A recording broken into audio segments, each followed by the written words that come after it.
United. Now, it looks like we might not need to wait for a constitutional amendment. If we can get that the right Supreme Court justice confirmed, hopefully it can happen faster. And I'm proud to be supported and endorsed by a group, End Citizens United, whose sole purpose is trying to end the power of big money in politics. You have people like the Koch brothers who have said they're going to spend $880 million on this campaign. That's outrageous. And you see it with Congressman Knight, who has accepted more than 50% of his money this cycle have come from special interest corporations and PACs. I'm proud that 97% of my contributions have come from individuals. We need someone who will stand up for the community, not for the big corporations. Thank you. And we'll start down the other end with Mr. Caforio. The next question is, would you support legislation that requires identification to vote? Yes or no? No, I would not. We do not need to be adding barriers for people to exercise their constitutional right to vote. That is what our entire democracy is about. And the fact that Republican extremists in Congress and elsewhere continue to try to put barriers up, which are thinly veiled attempts to keep lower income people from voting and exercising their voice and their part in this democracy, is wrong. I'm going to fight against that.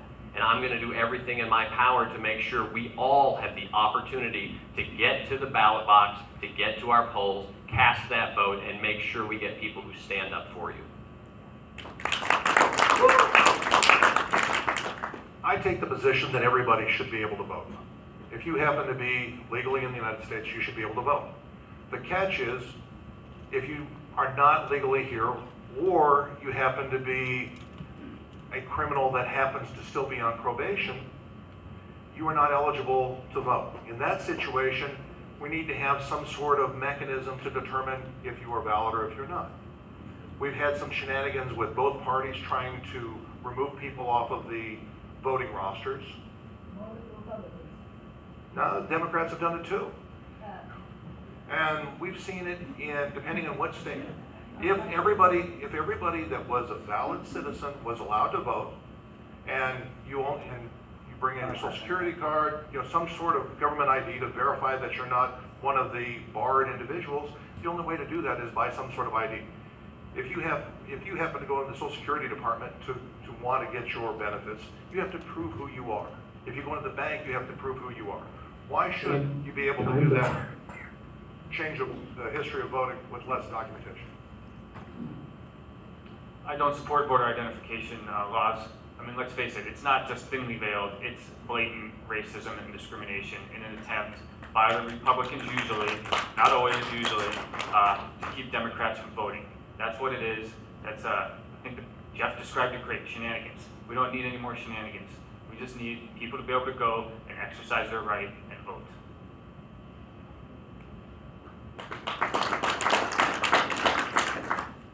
And we'll start off again, this time with Mr. Vince. What is your position on end-of-life decisions? Okay. Position on, my mother's in the audience, she's giving me a glare right now, so.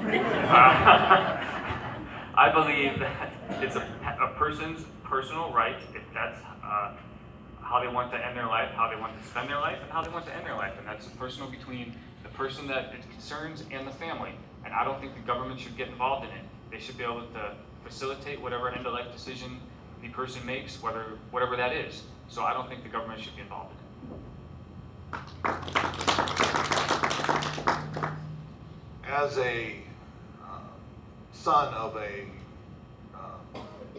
gentleman that was going through cancer, my dad was going through cancer, and I was having to give him his morphine shots. And literally, by the state that he was dying in, I was disallowed from giving him more morphine than was necessary. But he was in such pain the last 4 or 5 days. And I would have liked to have an end-of-life decision that he had signed previously.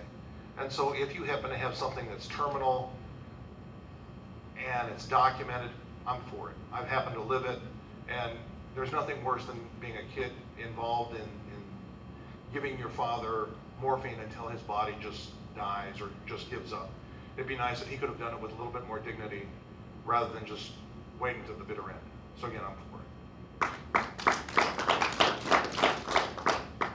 I support personal liberty and personal freedom, and don't think that the government should be in the place to come between those important family decisions and those important decisions between a doctor and a patient. And so there's just no place for the overarching hand of the government to come into those critical decisions and cut into our personal liberty and personal freedom.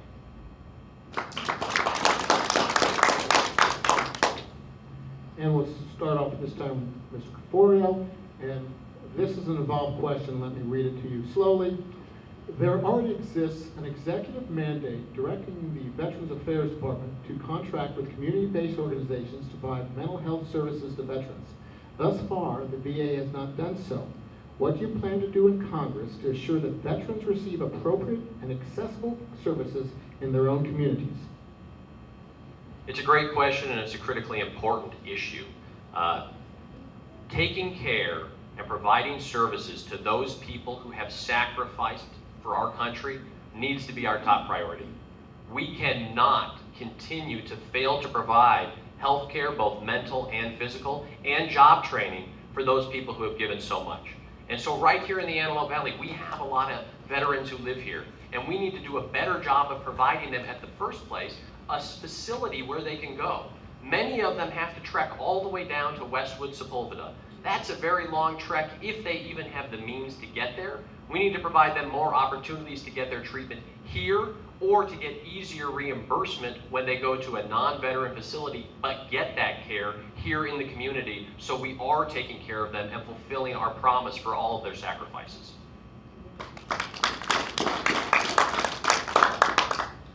I have directly been involved with helping veterans get benefits. And it is sad to see, in one case, I was working on a Korean veteran who was injured in Chosan Reservoir in 1951. He came to me in 2005 trying to get benefits, literally on his last legs of life. And we have a situation, I ended up winning the case, but I had to prove to the VA that Chosan was very cold. It was the coldest weather incident we've ever had, but I had to reschool some of these folks at the VA. One of the things that I really want to have happen is I want to have vets have the opportunity for the best care possible, not second tier. So in this case, if the best care possible would be out here, they should have their choice. So my position is vets should have the best care possible where they want to have it. Thank you very much. As the only veteran on the stage, I can tell you that this is very near and dear to my heart. I come from a long line of my father, my grandfather, were all in the military, all veterans. And I see the mental health issues that our veterans are facing every day. Just 2 months ago, I had to deal at work with an Army soldier that returned from war, and I found out later, he was spending months and months trying to get appointments with the VA, and he decided he was just going to end it all. And we spent all day trying to talk to him, trying to resolve the situation. Unfortunately, it resolved positively for him. But what happened, that whole day we spent talking to him was about the VA and how he felt let down and not taken care of by his government and society as a whole, that he went to serve and protect overseas. So as your congressman, I would make sure that we have ample funding for our veterans, for mental health care, to make sure that there's ample mental health care here in the Antelope Valley, and move forward with that because we can't continue to let that happen. That's a travesty.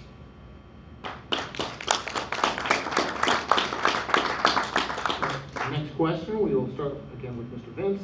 Would you vote for any Brady bills, i.e. keeping guns out of the hands of those on the terrorist watch list, or state gun control in general? I support, I think I have some credibility on this issue because I see guns and gun violence every day for the last 2 decades. So I support universal background checks. I support ending the gun show loophole. I support getting weapons of war off the streets. I think very reasonably, I support the Second Amendment. And you can have a gun. You can have a gun in your house to protect yourself. But you need, a high-capacity automatic weapon mounted on the hood of your car. I know some of you might want one going down the 14, but we can't have that. We need reasonable reasonable controls to end gun violence. And one of the things I really want to see is the Center for Disease Control be able to study gun violence so we can make informed decisions instead of passionate rhetoric steering where this goes. So I'd work for that as your congressman.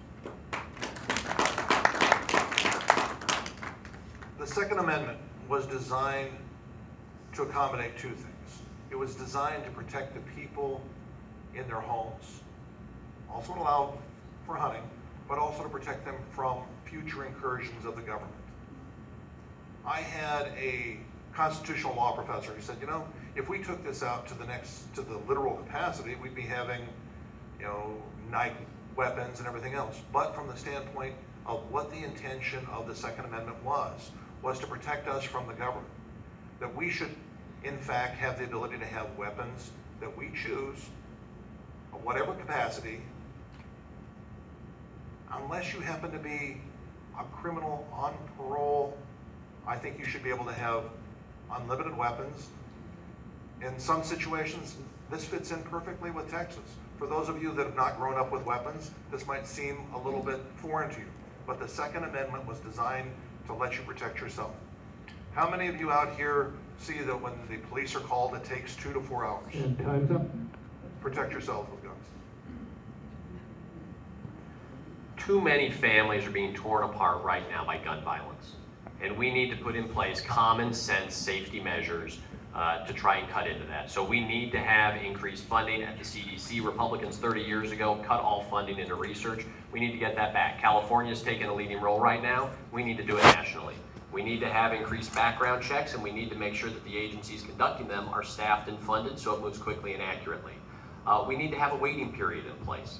And we need to make sure that we are preventing guns from getting into the hands of suspected terrorists.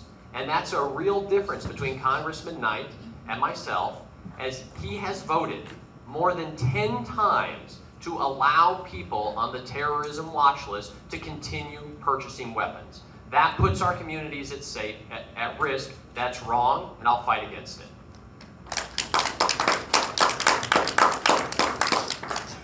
And starting with Mr. Caforio, do you support a woman's right to choose if and when to have a child?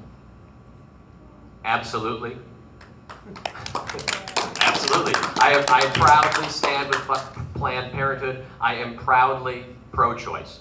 Recently, I had the opportunity to tour the Antelope Valley Planned Parenthood facility, a facility that provides care for more than 13 or almost 13,000 patients last year, getting life-saving treatment in terms of cancer screenings, access to birth control, and other general health exams.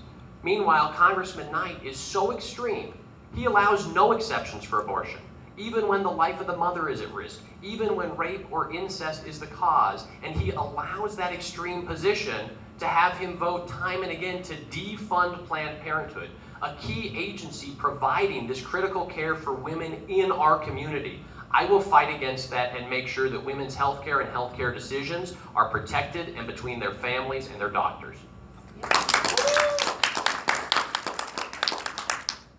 This is an issue where my personal religious beliefs are against it. However, it's what the law is, and I will not vote to change it. But again, my personal religious beliefs are against abortion and using that for birth control.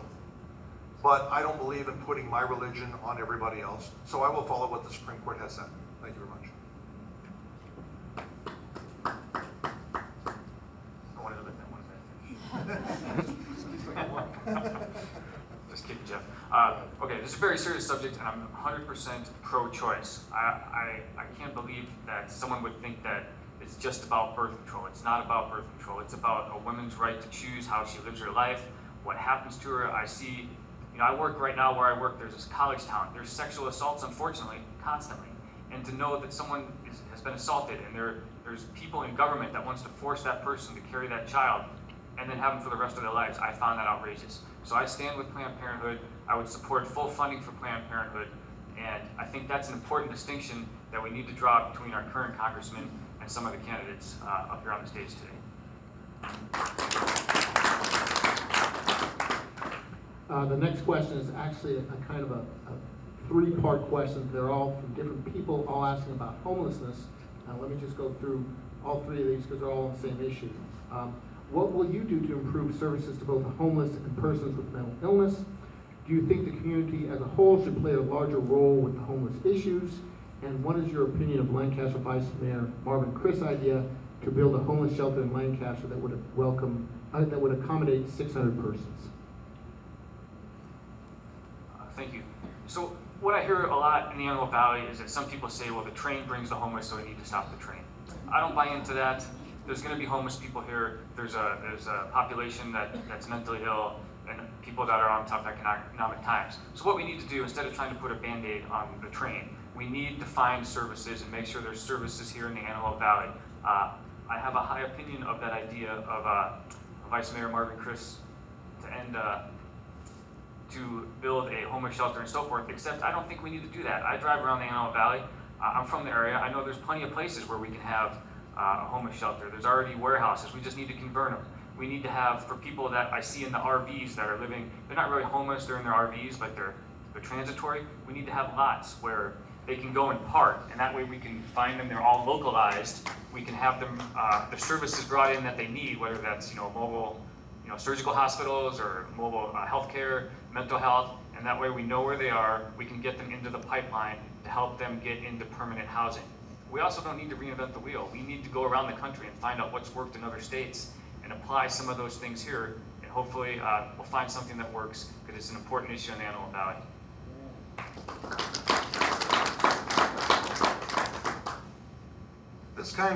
This is an interesting thing, since I happen to have worked in the industry to a small degree, but it also, we have individuals out here. There's a friend of Judy Cooperberg in the back. Her name happens, she's a mutual friend of ours, Lena Weber, and she's taken the position that all homeless in the area have the ability to go to Judy Cooperberg's facility, and they'll all be taken care of. I'd like to dissuade you of that idea. Homeless is rampant in this area, and we need to be able to have multiple different options. You're going to have government options, you're going to have private industry options, but we have the belief that if we center these individuals over to I and 60th where there's no facilities, that's going to solve the problem. It's going to be a not in my backyard situation, and it sounds good, but people won't go there. And so I don't see it as practical. I see that if we open up the industry a little bit more to both private and public, and we dissuade individuals like our mutual friend Lena Weber, that there is a real need for homeless assistance, mental health assistance, drug assistance. There happens to be a lot of drug addicts out there that aren't able to get assistance unless they misdiagnose them as having mental health issues. And time's up. Thank you.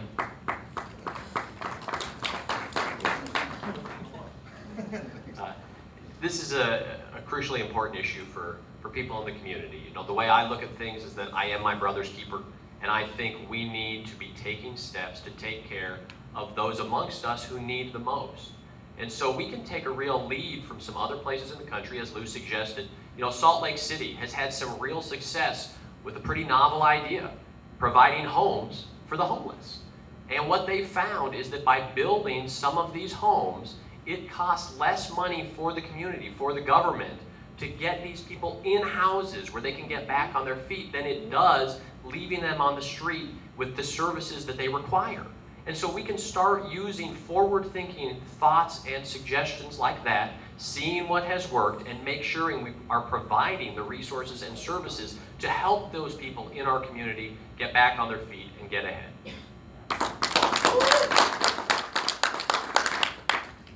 What is your position on the proposed high-speed rail train that would come through the Antelope Valley? This is a critically important issue. And unfortunately, as we all saw over the last, it was last month now, once again, Washington and Sacramento politicians have decided to take something away from the Antelope Valley and ship it up to Northern California. And so this is just another example in a long line of us giving dollars away and getting pennies in return. And so I support infrastructure spending in this community. We can spend hundreds of millions or